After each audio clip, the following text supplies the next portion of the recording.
আজ সকালেই দাসবাবু টেলিফোন করেছিলেন। তিনি আর কিছুক্ষণের মধ্যেই এসে পড়বেন জানিয়েছেন।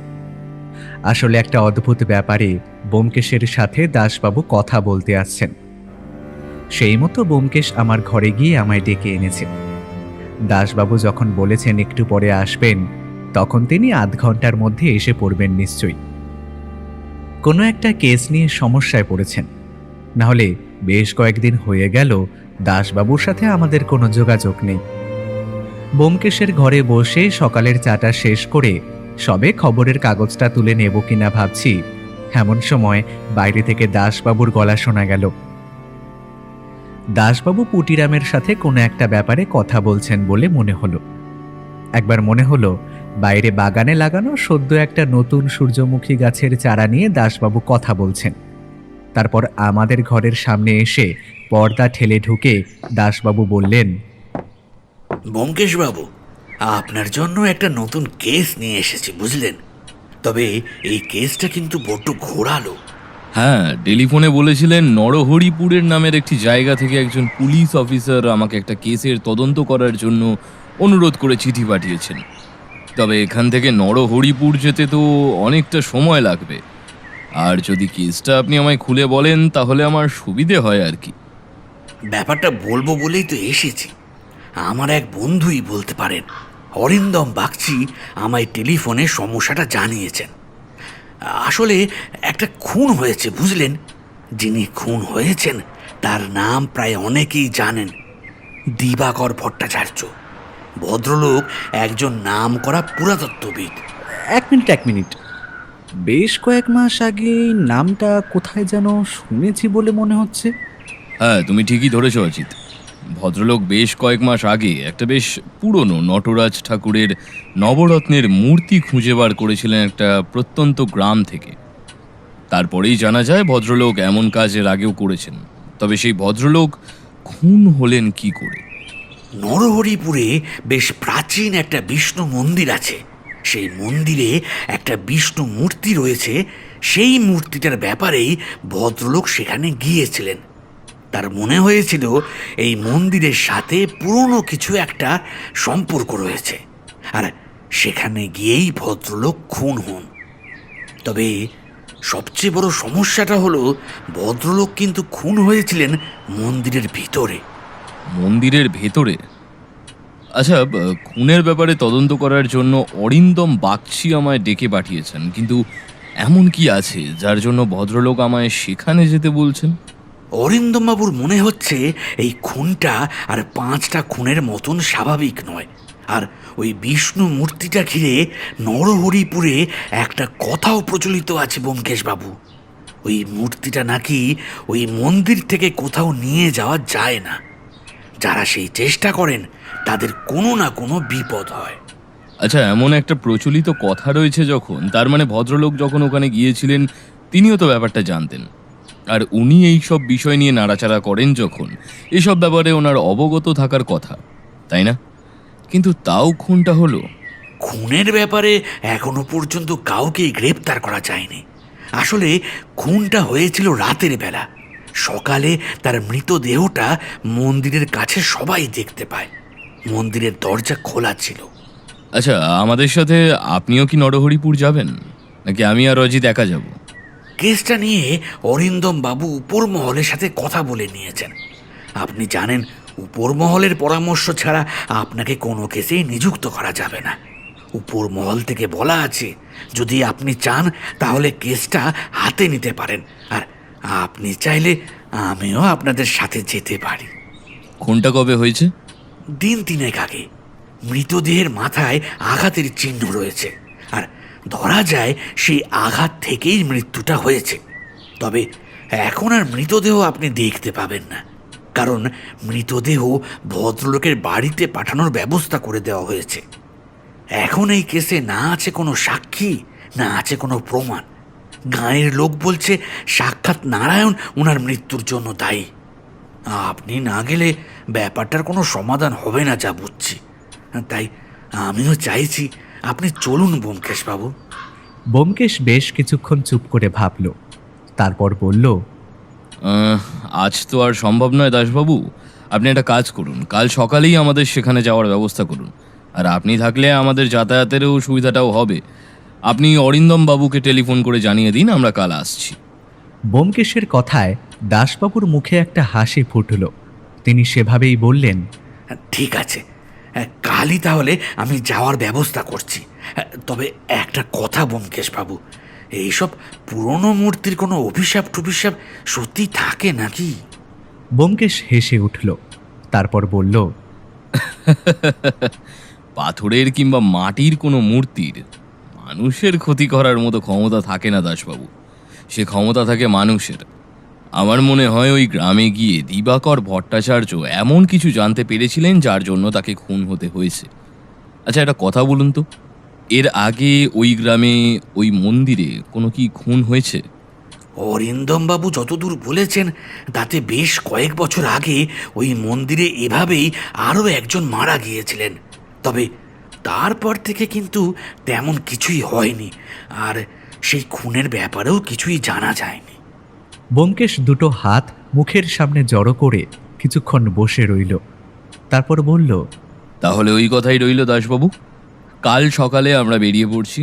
অজিত, আমায় একটু বেরোতে হবে বুঝলে, তুমি ব্যাগপত্র গুছিয়ে রেখো, কাল আমরা বেরোচ্ছি। এই তুমি আবার এখন কোথায় চললে?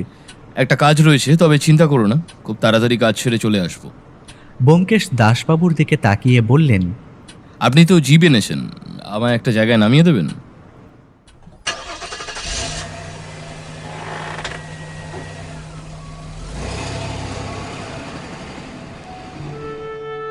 ব্যোমকেশ দাশবাবুর সাথে বেরিয়ে যেতে আমি আমার ঘরে চলে এলাম। কাল বেরিয়ে পড়তে হবে, তাই ব্যাগপত্র গুছিয়ে রাখা দরকার।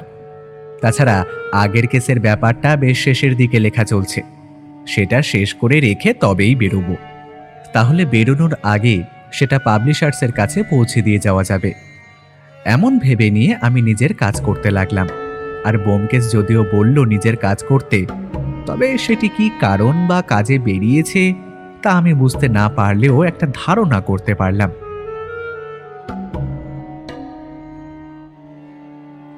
পরদিন সকালে আমি আর ব্যোমকেশ বেরিয়ে পড়লাম নরহরিপুরের উদ্দেশ্যে। দাসবাবু আগেই টেলিফোনে অরিন্দম বাবুকে সমস্ত কিছু জানিয়ে রেখেছিলেন। কথা ছিল স্টেশনে আমাদের নেওয়ার জন্য একজন পুলিশ কনস্টেবল আসবে। তবে যে কোনো কারণেই হোক দাসবাবু আমাদের সাথে যেতে পারলেন না। পুলিশের অনেক কাজ, তাই শহর ছেড়ে এই মুহূর্তে তার বেরিয়ে পড়া সম্ভব হলো না। কিন্তু তিনি আমাদের স্টেশন পর্যন্ত ছাড়তে এলেন। যাওয়ার সময় বারবার বলে দিলেন, ব্যোমকেশ বাবু, অরিন্দম বাবুকে কিন্তু আমি অনেক বড় মুখ করে আপনার কথা বলেছি, ব্যাপারটা একটু দেখবেন। ব্যোমকেশ একটু হেসে মাথা নাড়িয়ে জানালো, আমার দ্বারা যতটা সম্ভব হবে আমি নিশ্চয়ই করবো দাসবাবু।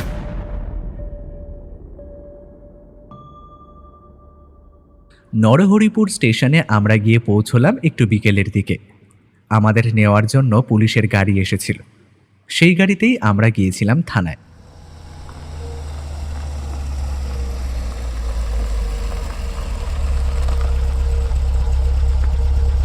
আমাদের জিপ থানার কম্পাউন্ডে ঢুকতেই ভেতর থেকে এক ভদ্রলোক সামনে এগিয়ে এলেন। তাকে দেখে অনুমান করতে পারলাম ইনি অরিন্দম বাগচি। আমাদেরকে দেখেই চিনে ফেললেন। বললেন, ব্যোমকেশবাবু, আসুন। আপনি যে আমার কথায় এত দূর ছুটে আসবেন, এটা আমার সৌভাগ্য। আমাদের দেশের একজন নামকরা পুরাতত্ত্ববিদ এখানে এসে অদ্ভুতভাবে মারা গেছেন, তার ব্যাপারটা দেখা আমার একটা কর্তব্য অরিন্দম বাবু। তবে আপনি যে ভরসা করে আমায় ডেকে পাঠিয়েছেন, এটাই আমার কাছে অনেক বড় ব্যাপার। এখন গোটা ব্যাপারটা নিয়ে আমি যদি একটু কিছু করতে পারি তাহলে তো আমারই ভালো লাগবে। দেখুন ব্যোমকেশবাবু, আপনাদের থাকার ব্যবস্থা গ্রামের ভেতরে এক জায়গায় করা হয়েছে। আমার মনে হলো গ্রামের ভেতরে থাকলে আপনার কাজ করতে সুবিধা হবে। আমিও সেটাই চাইছিলাম। গ্রামের ভেতর থেকে কেসটা নিয়ে ঘাঁটতে আমার সুবিধাই হবে, তবে আমাদের থাকার জায়গাতে এখন পাঠিয়ে দিলেই ভালো হয়। তার আগে আপনার সাথে কয়েকটা ব্যাপার নিয়েও কথা বলা প্রয়োজন আমার। আমরা থানার ভেতরে গিয়ে বসতেই আমাদের জন্য চা এলো। চা খেতে খেতে ব্যোমকেশ বলল, আচ্ছা, মৃতদেহটা প্রথম কে দেখেছিল? মন্দিরে একজন রয়েছে, মন্দিরটা বেশ পুরনো হলেও প্রতিদিন একবার করে মন্দিরে পুজো হয়, আর সকালের দিকটাতেই হয়। সেই সময় মন্দিরের পুরোহিত মন্দিরের কাছে গিয়ে লাশটা দেখতে পায়, তারপর পুলিশে খবর দেওয়া হয়। মন্দিরটা গ্রামের বাইরের দিকে কিংবা মন্দিরের কাছাকাছি তেমন কোনো ঘরবাড়ি নেই, এমন কিছু কি? আসলে পুরোহিত সকালে গিয়ে মৃতদেহটা দেখেছে, অথচ গ্রামের অন্য কেউ তার আগে দেখেনি। এমনটা কেন হলো? মন্দিরটা গ্রামের একদম শেষের দিকে, সেদিকটা লোকের যাওয়া তেমন একটা হয় না, মানে প্রয়োজনও পড়ে না। এই পুরোহিত পুজো দিতে যাওয়ার সময় এটা দেখে এবং তাতে আরও দেরি হয় পুজো দিতে। ভদ্রলোক এখানে এসে কোথায় উঠেছিলেন? মানে রাতে থাকার জন্য তিনি কোথাও ছিলেন, তা একবার আমার দেখা প্রয়োজন। গ্রামের একটা বাড়িতে উঠেছিল, আপনার থাকার জন্য যেখানে ব্যবস্থা করা হয়েছে তার কাছাকাছি। আচ্ছা, পুলিশ কাউকে সন্দেহ করছে? আমরা এখনো ব্যাপারটা বুঝে উঠতে পারিনি, তবে মন্দিরের মূর্তিটা নিয়ে ভদ্রলোকের বেশ কৌতূহল ছিল, আর মনে হচ্ছে কেউ হয়তো চায়নি মূর্তিটা নিয়ে ভদ্রলোকে এত কৌতূহল দেখান, তার জন্যই হয়তো এটা হয়েছে। আমরা বসে কথা বলছি, এমন সময় আর এক ভদ্রলোক থানার ভেতরে এসে ঢুকলেন। তাকে দেখে অরিন্দমবাবু উঠে দাঁড়িয়ে বললেন, আরে দীপঙ্কর বাবু যে, আসুন আসুন। পরিচয় করিয়ে দিই, দীপঙ্কর বাবু। ইনি হলেন এই গ্রামের একমাত্র মাথা বলতে পারেন, আর ইনি হলেন ব্যোমকেশ বক্সী। ওই যে দিবাকর বাবুর খুনের কেসটা নিয়ে উনি দেখবেন। হ্যাঁ, সেই ভালো অরিন্দম বাবু। আমাদের গ্রামে এমন একজন গুণী ভদ্রলোক এলেন, অথচ তার এভাবে মৃত্যু হলো, সে ব্যাপারটা একটু দেখা দরকার। কারাই বা এমন করলো বলুন তো? আমি এই ফাঁকে ভদ্রলোকের একটু বিবরণ দিয়ে রাখি। ভদ্রলোকের পরনে ধুতি পাঞ্জাবি, মাথার চুল বেশ লম্বা, মুখের রং ফর্সা, চেহারায় একটা আভিজাত্য রয়েছে। ব্যোমকেশ এই কথায় রায়বাবুর দিকে তাকিয়ে বলল, সে তো অবশ্যই, তবে আপনি যখন এই গ্রামের একজন গুণী মানুষ, তাহলে ব্যাপারটা নিয়ে আপনিও ভেবেছেন হয়তো। আপনার কিছু মনে হয়নি? দেখুন, গ্রামের লোকজন তো সব কিছু বোঝে না। মন্দিরে ওই ভদ্রলোকের যাওয়া আসার ব্যাপারটা গ্রামের লোকজন ভালো চোখে দেখেনি একদম। আর ওই মন্দিরের পাণ্ডা, মানে মন্দিরটা যারা তৈরি করেছিল তাদের বংশধর, সে ওই মন্দিরে ভদ্রলোকের যাওয়ার ব্যাপারটা ভালোভাবে নিত না। এমনকি সে একবার বারণ করেছিল। তবে খুনটাকে করলো সেটা আমি বুঝতে পারছি না ব্যোমকেশবাবু। আচ্ছা, মন্দিরের যে পাণ্ডা আছে, ওই ভদ্রলোকের নাম কি? এই ভদ্রলোকের নাম নরহরি সামন্ত, আর শোনা যায় তার পূর্বপুরুষরা এই মন্দির তৈরি করেছিলেন, এমনকি বিষ্ণু মূর্তিটা ওরাই তৈরি করেছিলেন। তাই মন্দিরের উপর তার একটা অধিকার বোধ সবসময় থাকে। আর সে দিবাকর বাবুর মন্দিরে যাওয়া আর মূর্তি নিয়ে নাড়াচাড়া করা, এই সমস্ত ব্যাপার খুব একটা ভালো চোখে নিত না। তাছাড়া মন্দিরের পুরোহিত দিবাকর বাবুকে বারণ করেছিলেন, তবে তিনি কিছুই শোনেননি। ব্যোমকেশ চুপ করে রইল, কিছুই বলল না। তারপর অরিন্দম বাবুর দিকে তাকিয়ে বলল, অরিন্দমবাবু, আমাদের থাকার জায়গায় যদি আমাদের পাঠিয়ে দেওয়ার ব্যবস্থা করেন তাহলে ভালো হয়। আজ তো আর কিছুই করা সম্ভব নয়, কাল থেকেই আমি ব্যাপারটা দেখতে শুরু করব। বলেই ব্যোমকেশ উঠে দাঁড়িয়ে রায়বাবুর দিকে তাকিয়ে বলল, আশা করি প্রয়োজন হলে আমি আপনার কাছ থেকে সাহায্য পাব। অবশ্যই, যখন যা প্রয়োজন হবে আমায় জানাবেন। আমি তো আপনাদের সাহায্য করার জন্যই আছি। তবে যারা এমনটা করেছে তাদের কিন্তু আপনি খুঁজে বার করবেন ব্যোমকেশবাবু, না হলে আমাদের গ্রামের নাম যে একেবারে বদনাম হয়ে যাবে।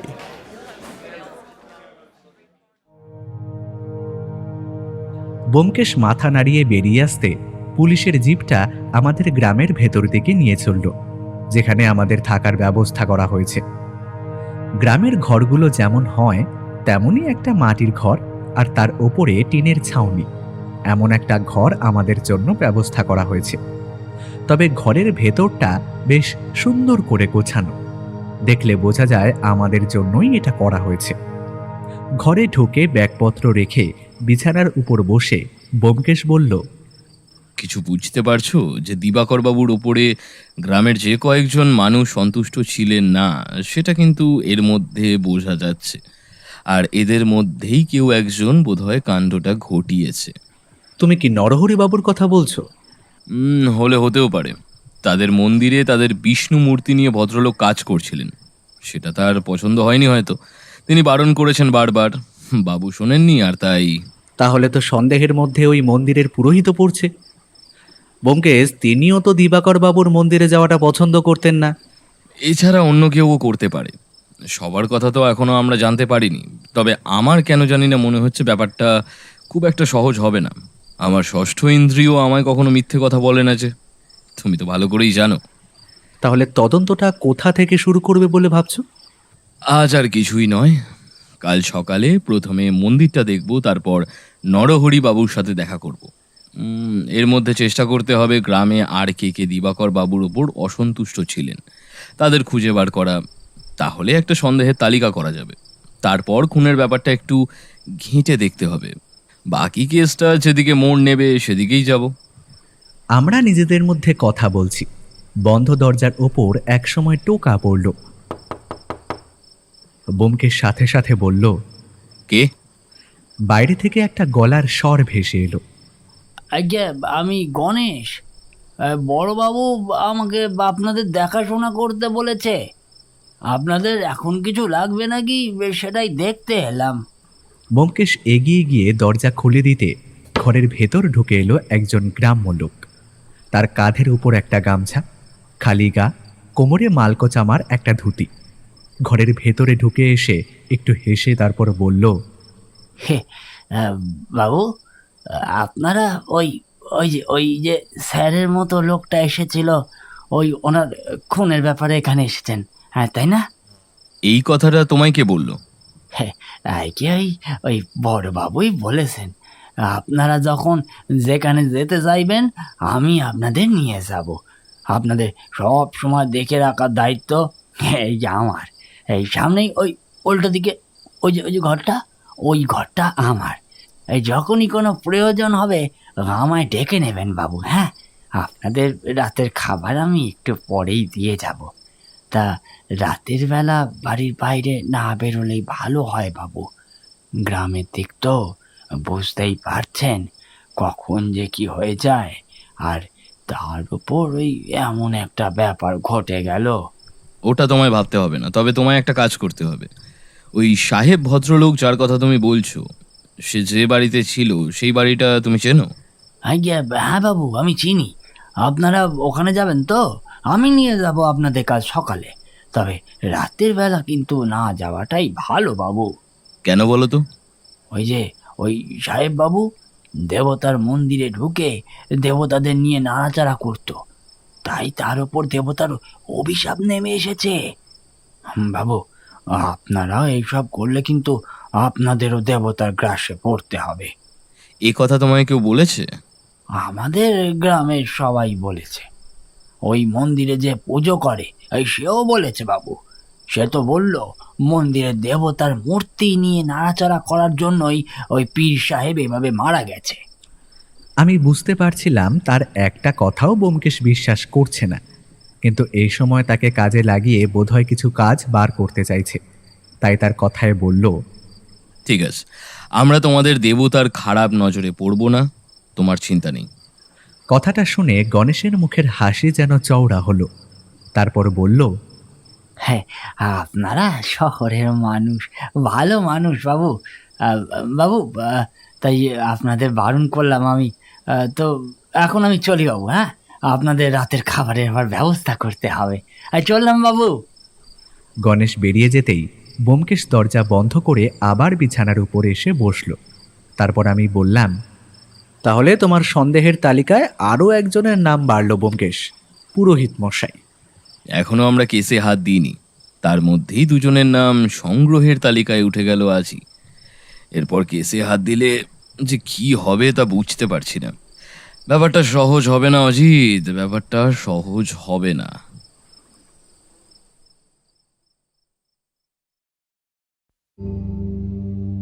সেই রাতটা কোনোভাবে কেটে গেল। পরদিন সকালে গণেশের সাথেই আমরা প্রথম গিয়ে পৌঁছলাম গ্রামের সেই মন্দিরটার কাছে। অরিন্দমবাবু খুব একটা ভুল বলেননি। মন্দিরটা একদম গ্রামের শেষের দিকে। এদিকটায় কাছাকাছি বাড়িঘর খুব একটা নেই। মন্দিরটা বেশ পুরনো, এখানে ওখানে সামান্য ভেঙে পড়েছে, তবে সেগুলো যে মেরামত করা হয়েছে তা দেখলেই বোঝা যায়। মন্দিরটা বেশ বড়।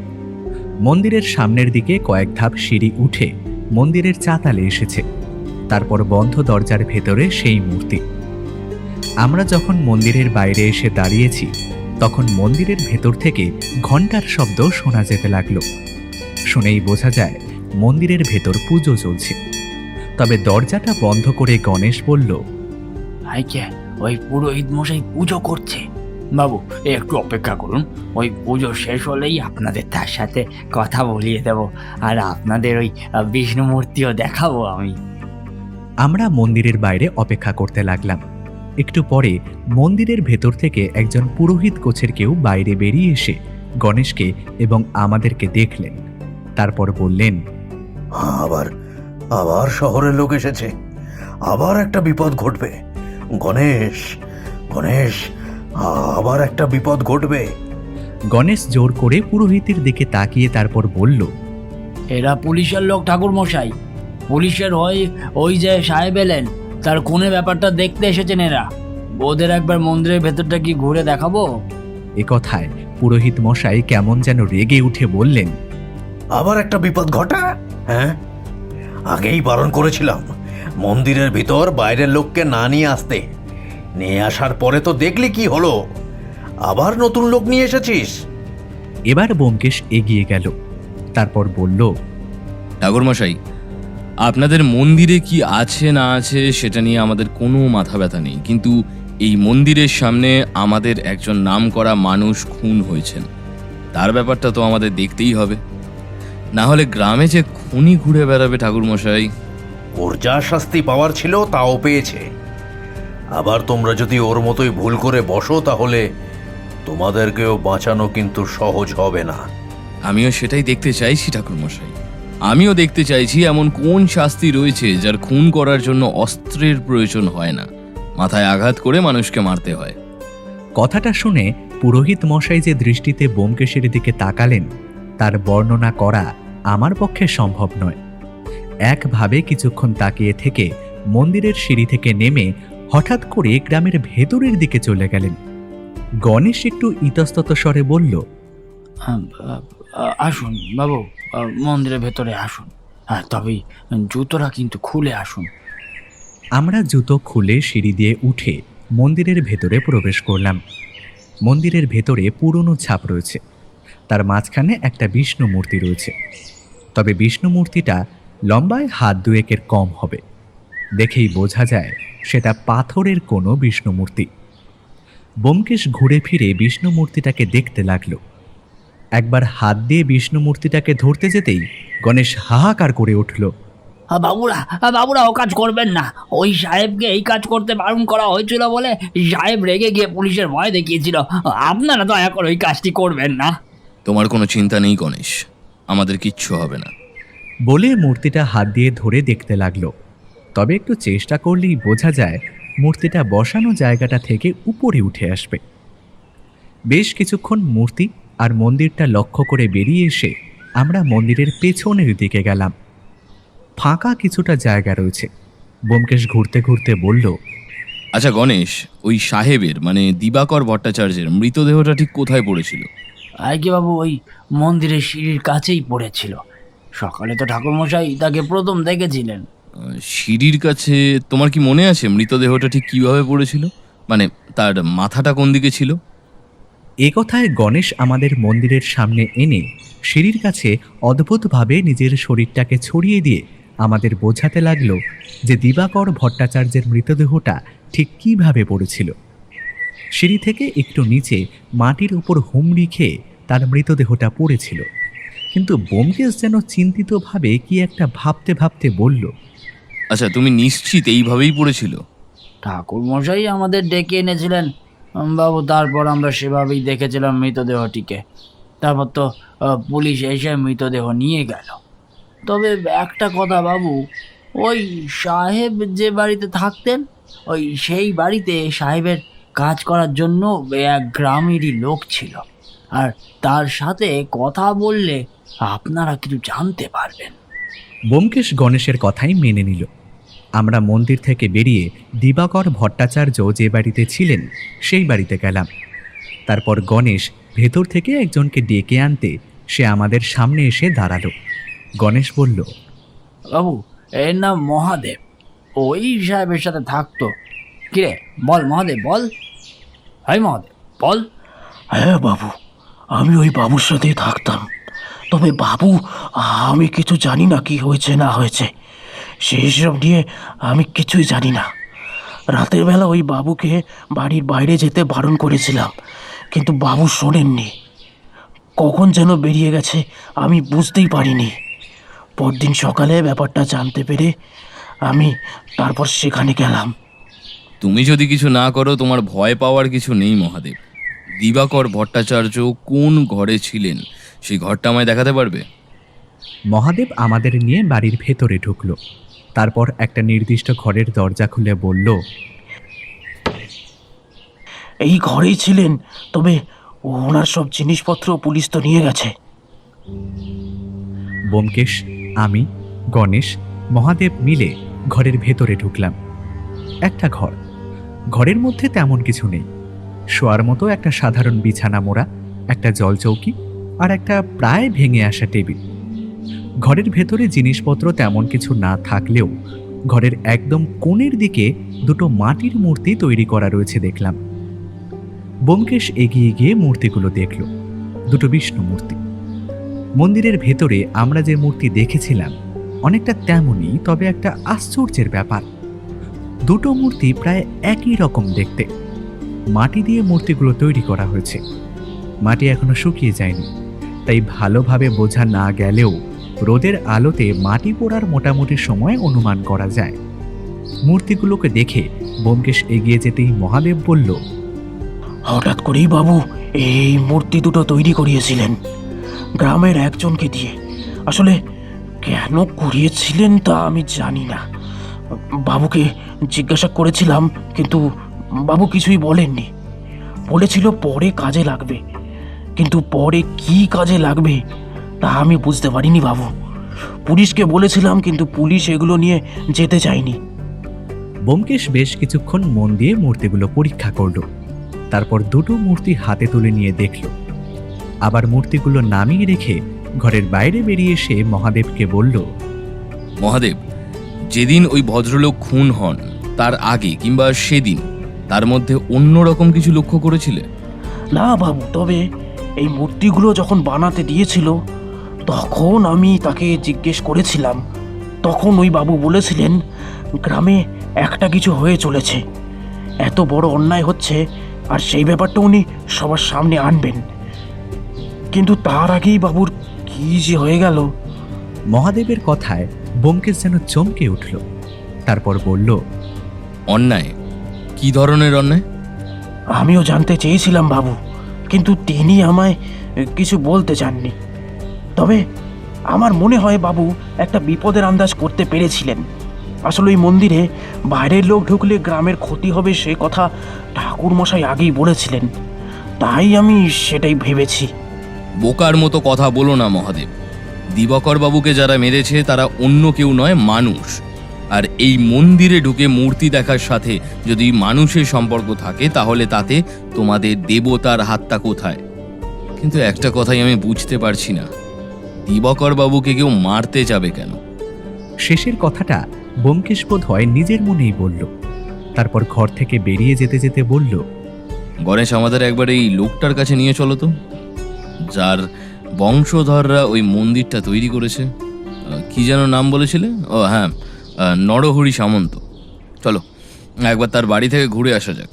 আচ্ছা, তার আগে একবার আমায় থানায় যেতে হবে। সেদিন কিন্তু নরহরি সামন্তর সাথে দেখা করা হলো না। অরিন্দম বাবুর কাছে গিয়ে পৌঁছতেই তিনি আমাদের নিয়ে আরও একবার সেই মন্দিরের কাছে গেলেন। তারপর সেখানে মৃতদেহটা এবং খুনের ব্যাপারে আরও অনেক কিছুই আমাদের বলতে লাগলেন, যেটা পুলিশ অনুমান করছে। সে সময় আমাদের সাথে গণেশ নিজেও ছিল।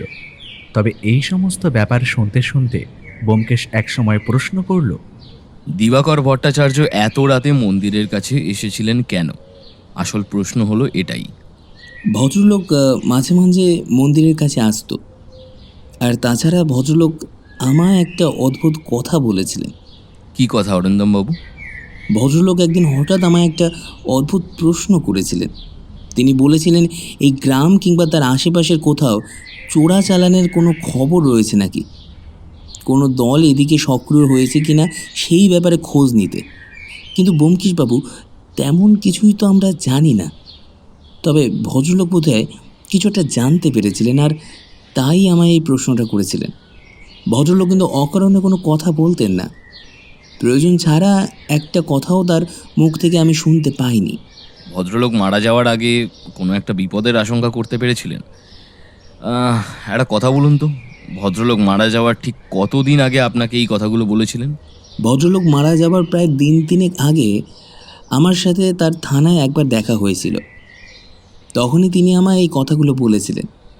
তবে আমি তাকে জানিয়েছিলাম আমি খোঁজ খবর করার চেষ্টা করব।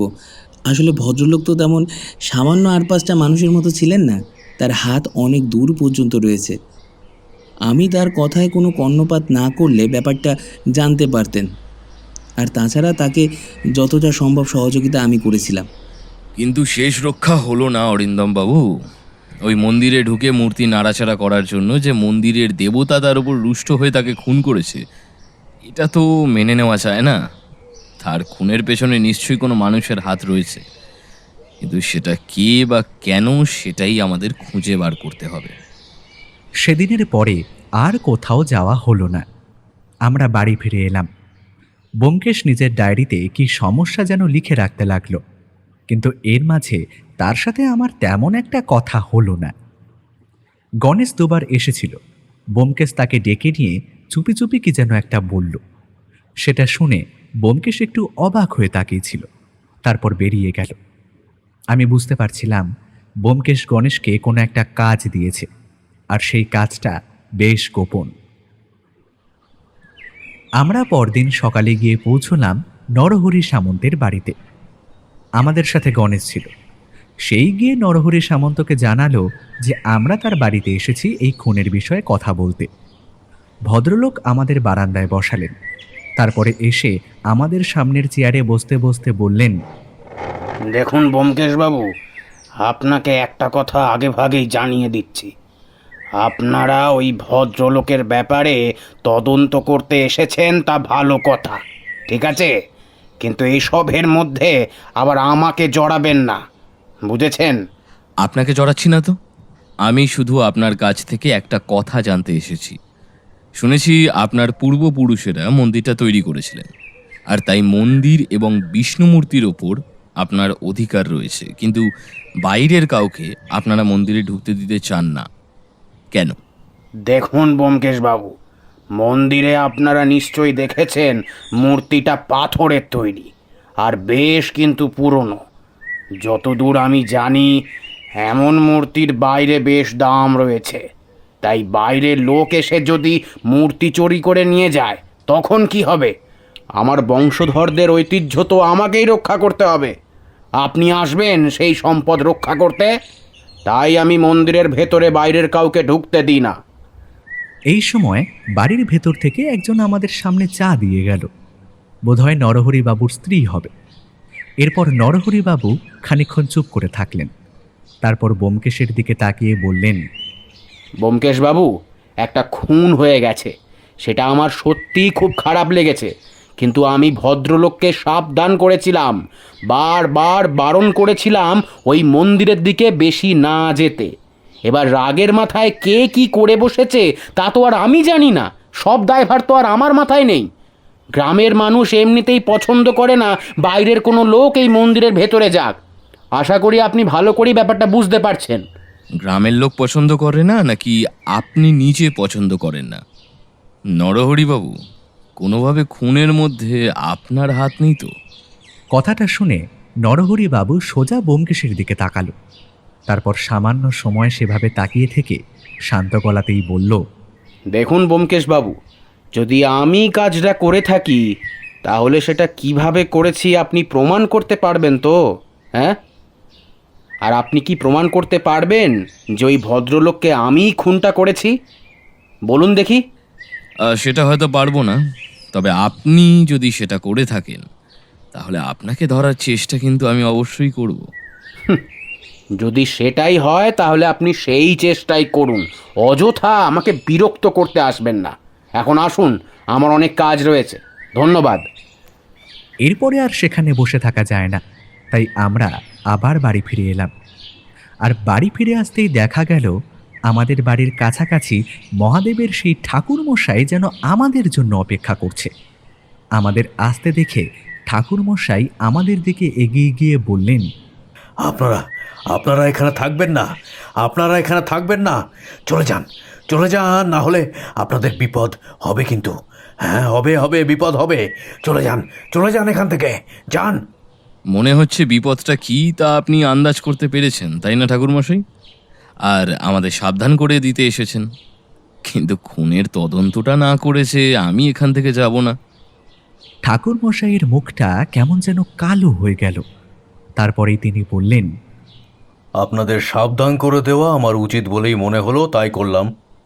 এবার আপনাদের ব্যাপার, আপনারা বাইরের লোক, গ্রামে আপনাদের কিছু হলে গ্রামের বদনাম হবে, তাই বললাম। কথাটা মাথায় রাখবেন। কথাটা বলেই ঠাকুরমশাই আর দাঁড়ালেন না, গ্রামের দিকে চলে গেলেন।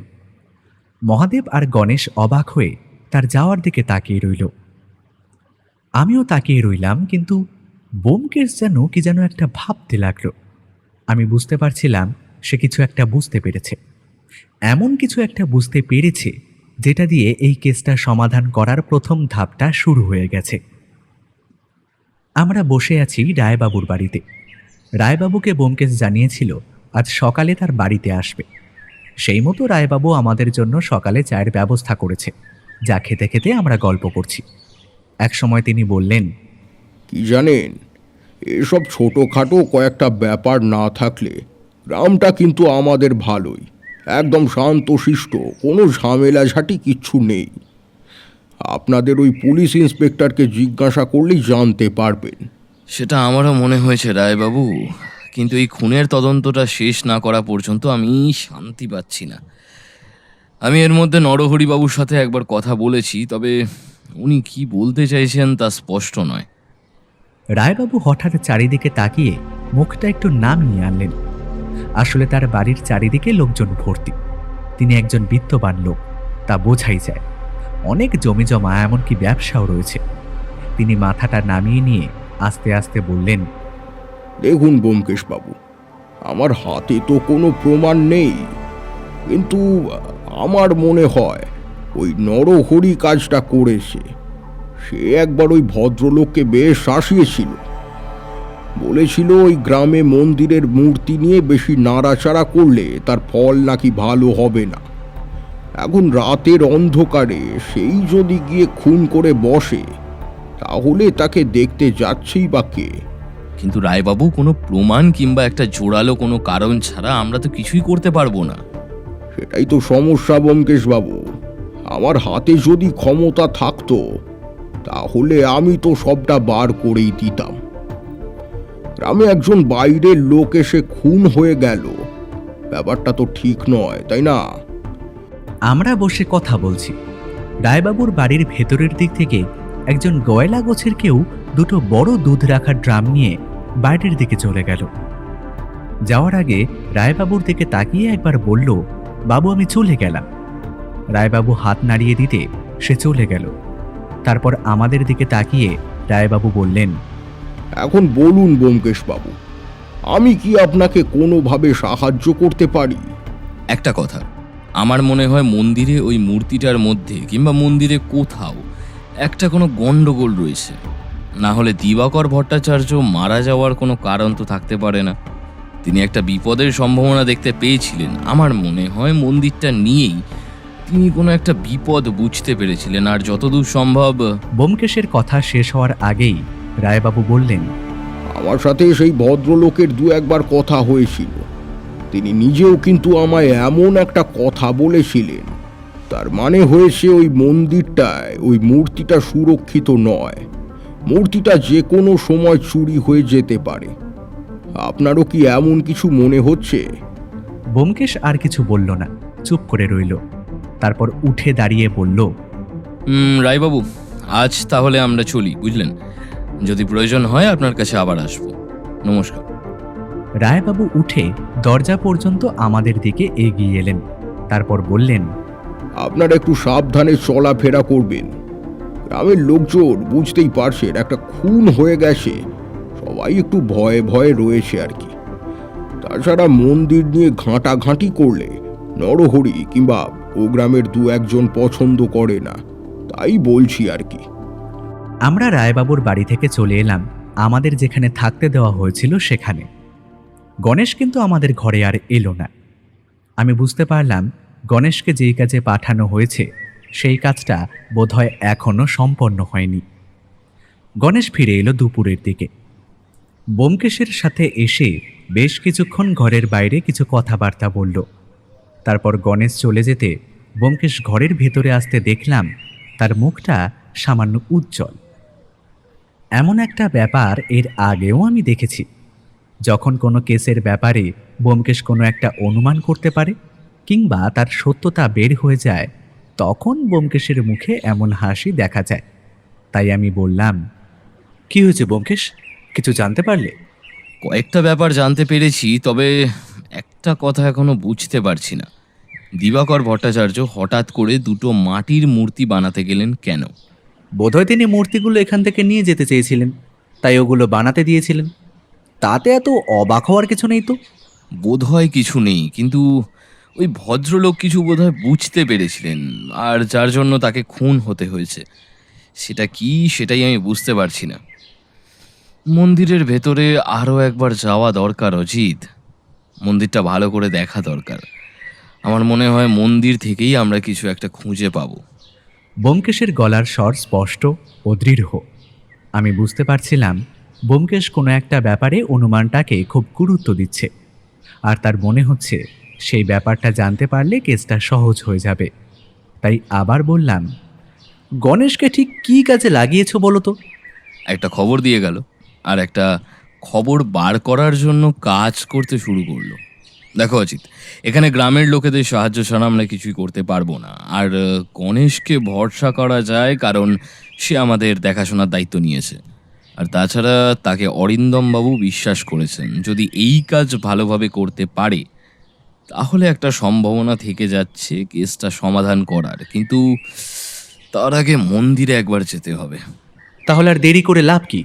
এখনই চলো। দুপুরের দিকে সেখানে কেউ থাকবে বলে তো আমার মনে হয় না। চলো তাহলে এখনই যাওয়া যাক। আমরা আবার মন্দিরে গিয়ে পৌঁছলাম। আজ আমাদের সাথে আর কেউ ছিল না। আমি আর ব্যোমকেশ মন্দিরের ভেতরে ঢুকে মন্দিরের ভেতরটা ভালো করে খুঁজতে লাগলাম, কিন্তু মন্দিরে তেমন কিছুই পাওয়া গেল না। হঠাৎ মন্দিরের পেছনের দিকে খুঁজতে খুঁজতে মন্দিরের পেছনের দেওয়ালে লাল রঙের টুকরো দিয়ে আঁকা ছবি দেখা গেল। ছবিটা দেখেই বোঝা গেল কেউ যেন খুব নতুন হাতে দুটো বিষ্ণু মূর্তি এঁকে রেখেছে। তবে ছবিতে দুটো মূর্তি যেন একই, শুধু একটা মূর্তি সামান্য বড় আর একটা মূর্তি সামান্য ছোট।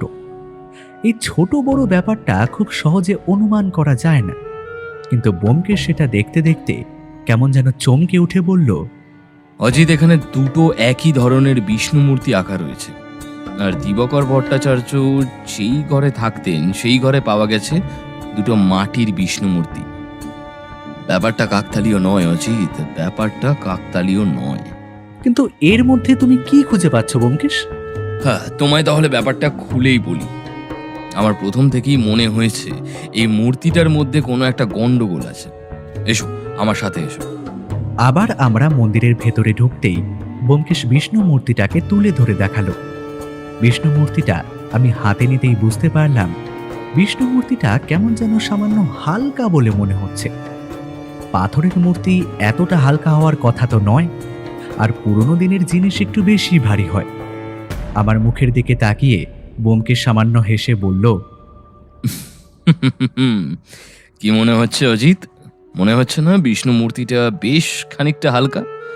অথচ এত পুরনো একটা বিষ্ণু মূর্তি যদি পাথরের হয় তাহলে সেটা এতটা হালকা হবার কথা নয়। আমার মনে হয় দিবাকর ভট্টাচার্য মূর্তিটার ব্যাপারে এমন কিছু জানতে পেরেছিলেন যেটা বাইরে কাউকে বলতে গেলে অন্য কারোর বিপদ হতে পারত, আর সেই কারণেই তাকে। কিন্তু তাকে অত রাতে এখানে ডেকে আনবে কে? তিনি যদি বুঝতেই পারতেন তার বিপদ রয়েছে, তাহলে এই কাজটা তিনি কেনই বা করবে? তাকে বোধহয় এমন কেউ ডেকে এনেছিল কিংবা এমন কেউ খবর দিয়েছিল যার ওপর তিনি অবিশ্বাস করতে পারেননি, আর তাই মৃত্যুটা হয়েছে। তুমি কাকে সন্দেহ করছো? এখনই কিছু বলা উচিত হবে না, আর একটু জোরালো প্রমাণের দরকার। একটা ব্যাপার মনে করো অজিত, অরিন্দম বাবু আমাদের কি বলেছিলেন? দিবাকর ভট্টাচার্য তার কাছে জানতে চেয়েছিল এই গ্রামে কিংবা আশেপাশে কোথাও চোরা চালানের কোনো খবর রয়েছে কিনা। আমার মনে হয় তিনি বুঝতে পেরেছিলেন এই মূর্তিটা নকল, আর সেই কারণেই তাকে খুন হতে হয়েছে। তবে আমার মনে হচ্ছে মূর্তিটা এখনো এই গ্রামেই আছে। তার জন্য একটা খবর নিতে আমি গণেশকে পাঠিয়েছি। সে যদি খবরটা আনতে পারে তাহলে একটা ব্যাপারে অন্তত নিশ্চিন্ত হওয়া যাবে।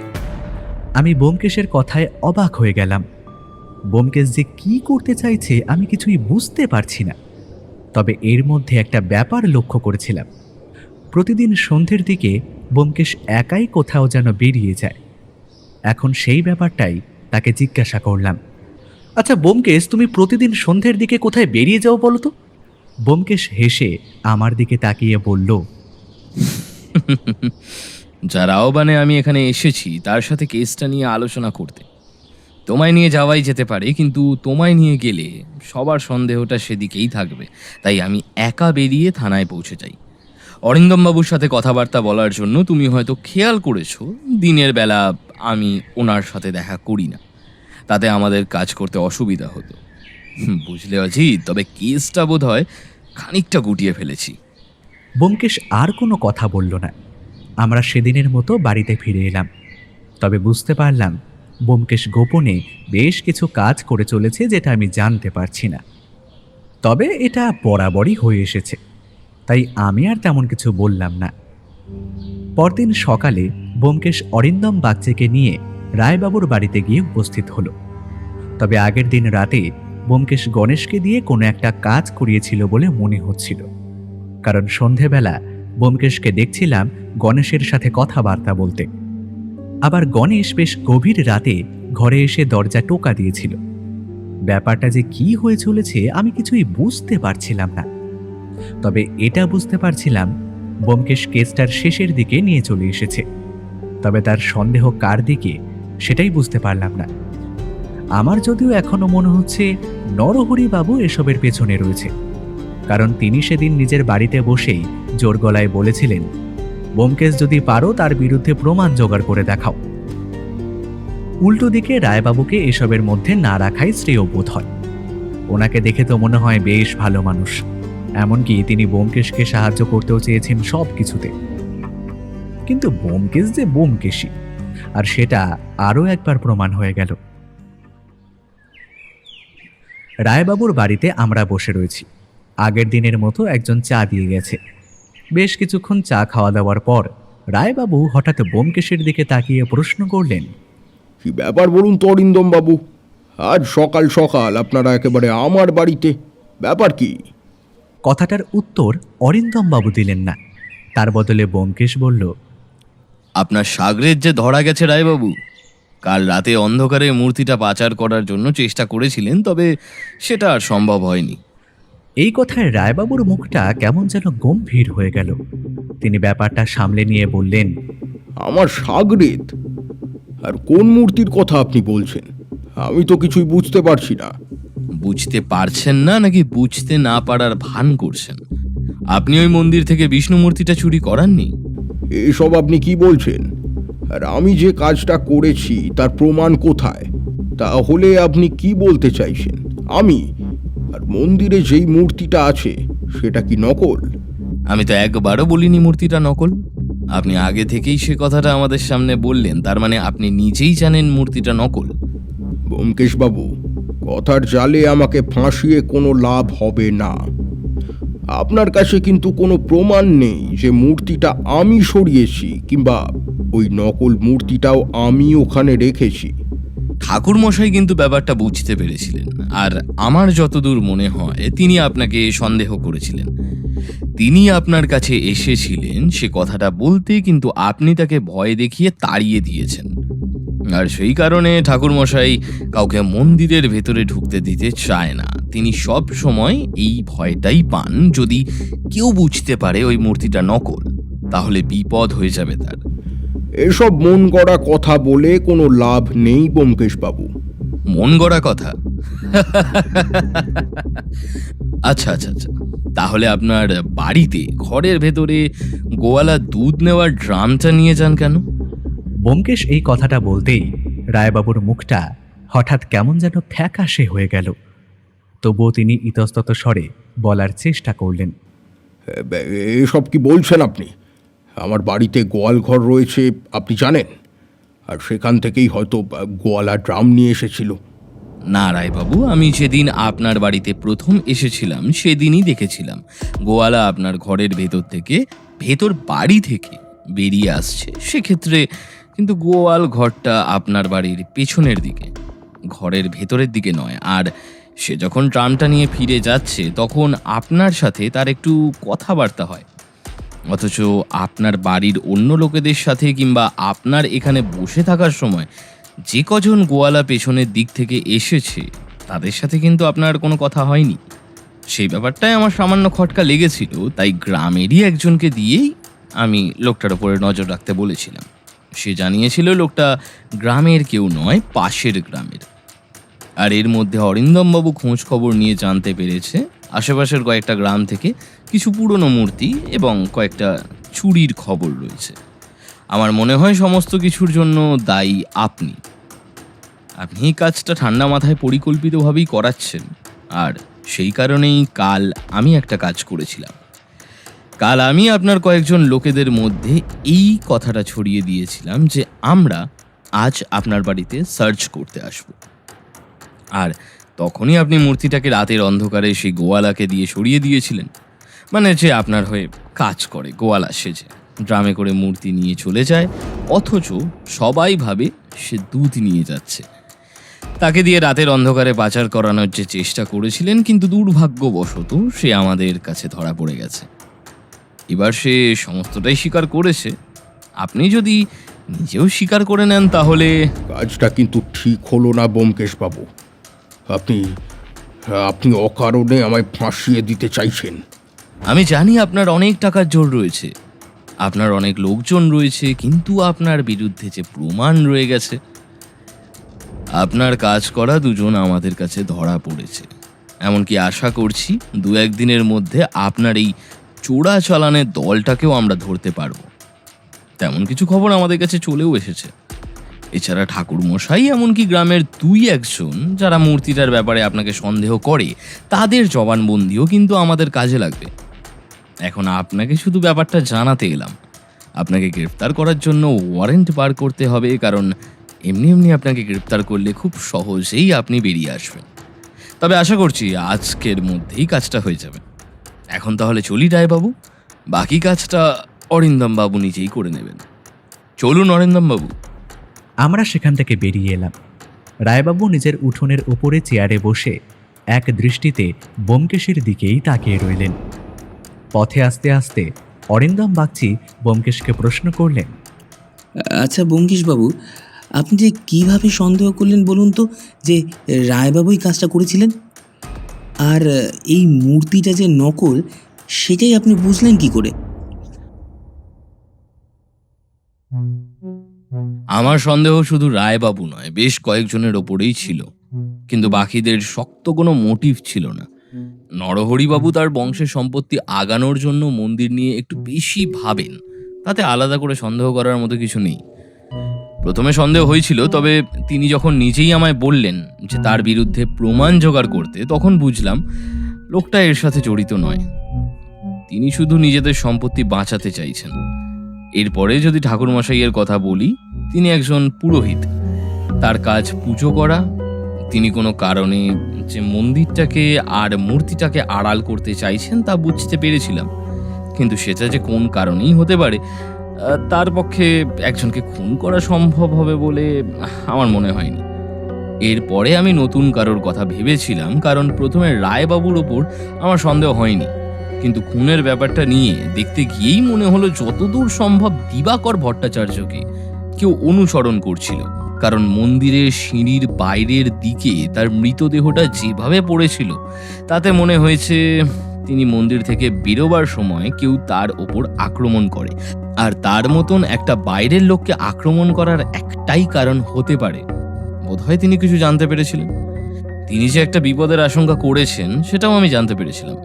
আর তার ঘরে দুটো মাটির বিষ্ণু মূর্তি, এমনকি ঠিক তেমনই বিষ্ণু মূর্তি মন্দিরের পিছনের দেওয়ালে আঁকা, তবে একটা ছোট একটা বড়। এগুলোর মধ্যে দিয়ে তিনি কিছু একটা বোঝাতে চাইছিলেন, আমি বুঝতে পারছিলাম, কিন্তু সেটা ঠিক কি তা আমি বুঝতে পারিনি।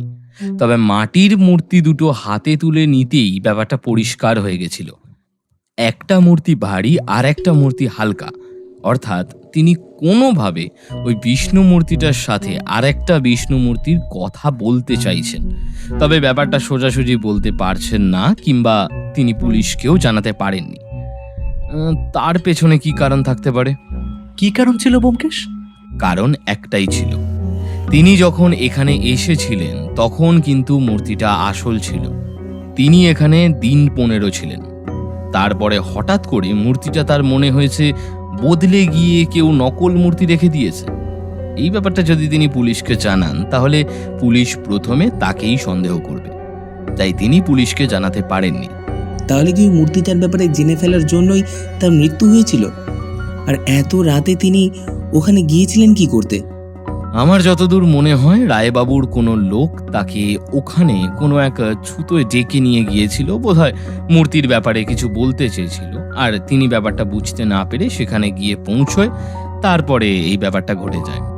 তবে রায়বাবুর বাড়িতে গিয়ে সেদিন ওই গোয়ালার অদ্ভুত ব্যবহার আর গণেশের বলা একটা কথা আমি যদি না শুনতাম তাহলে ব্যাপারটা এত সহজে ধরতে পারতাম না। কি কথা ব্যোমকেশ বাবু?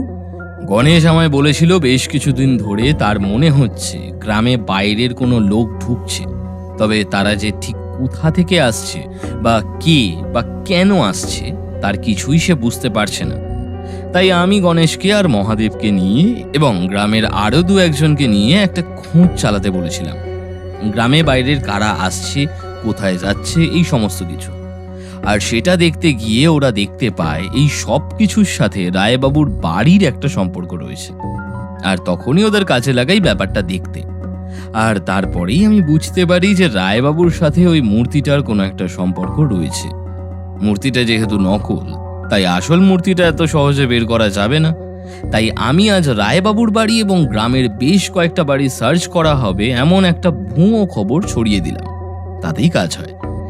রাতের বেলা মূর্তিটা পাচার করার জন্য চেষ্টা করেন রায়বাবু, আর বাকিটা তো আপনি জানেন অরিন্দম বাবু। অরিন্দম বাবু হাসলেন, তারপর বললেন, সত্যি ব্যোমকেশ বাবু, আপনি যদি কেসটা সমাধান না করতেন তাহলে এখনো আমরা খুঁজেই বেড়াতাম। আমার তো মনে হচ্ছিল নরহরি বাবুই কিছু একটা করেছেন, তাকে জেরা করার কথা ভাবছিলামও, কিন্তু কোনো শক্ত প্রমাণ ছাড়া কোনো কিছু করা যায় না বলে চুপ করে থাকতে হয়েছিল। অরিন্দম বাবু, তাহলে আমার কাজ শেষ, এবার আমায় যেতে হবে। আজকের দিনের জন্য স্টেশন পর্যন্ত আমাদের যাওয়ার ব্যবস্থাটা একটু করে দিলেই হবে। আমরা ব্যাগপত্র গুছিয়ে রেখেছি, আপনাদের আর বেশি কষ্ট দেব না। কি যে বলেন ব্যোমকেশ বাবু, তবে এই রায়বাবুকে গ্রেফতার করে তাকে শাস্তি দেওয়ার ব্যাপারটায় আপনার যদি সাহায্য লাগে তাহলে আমাকে একটু দেখবেন। বুঝতেই পারছেন লোকটা নেহাত সাধারণ কেউ নয়। সাক্ষীদের একটু সাবধানে রাখবেন, আর পারলে গোটা ব্যাপারটা গ্রামের মানুষদের মধ্যে ছড়িয়ে দেওয়ার চেষ্টা করবেন। তারা যখন একবার জানতে পারবে যে রায়বাবু তাদের গ্রামের মূর্তি সরিয়ে ফেলেছেন, তখন তারা নিজেরাই আপনাকে সাহায্য করবে। অরিন্দম বাবু, নরহরি বাবুর কাছ থেকেও সাহায্য পাবেন আশা করি, ঠিক আছে? অরিন্দম বাবু হাসলেন, আর কিছু বললেন না। জিপে উঠে আমরা স্টেশনের দিকে রওনা হয়ে গেলাম। জিপে বসে থাকতে থাকতে ব্যোমকেশকে একটাই প্রশ্ন করলাম আমি, আচ্ছা ব্যোমকেশ, প্রথম দিন যখন তুমি মন্দিরে ঢুকেছিলে তখন তোমার কি মনে হয়েছিল মূর্তিটা আসল নাকি নকল? প্রথম দিন ঢুকে মূর্তিটা আসল বলেই মনে হয় স্বাভাবিকভাবেই অজিত, কারণ আসল মূর্তিটা আমরা দেখিনি। আমরা প্রথম যেটা দেখেছি সেটা হলো নকল মূর্তি। গ্রামের মানুষ ওই মন্দিরে ঢুকে মূর্তি দেখার সাহসটা পায়নি কখনো। তারা দূর থেকে মূর্তি দেখতো, সামনে গিয়ে কখনো ছুঁতোও না। একমাত্র ঠাকুর মশাই সেটা করতেন বলেই তিনি ব্যাপারটা ধরতে পেরেছিলেন। তবে প্রাণের মায়া যে বড় মায়া অজিত। তিনি আমাদেরও সাবধান করতে চেয়েছিলেন যাতে আমাদের কোনো বিপদ না ঘটে। তবে যা হওয়ার তা তো হলোই। এখন এইসব বাদ দাও, চলো। দাসবাবু একটা সমস্যা নিয়ে বেশ ফেঁসে রয়েছেন, বাড়ি ফিরে সেটাই হাত দিতে হবে। আমি আর কিছু বললাম না, জিপে হেলান দিয়ে বাইরের দিকে তাকালাম। মনে মনে একবার হেসে উঠলাম। বুঝতে পারলাম এই জন্যেই বোধহয় ব্যোমকেশ বক্সী আর আমার বুদ্ধি খানিকটা আলাদাই। কারণ অন্যরা যেটা দেখতে পায় না সেটা ব্যোমকেশ বক্সী দেখতে পায়।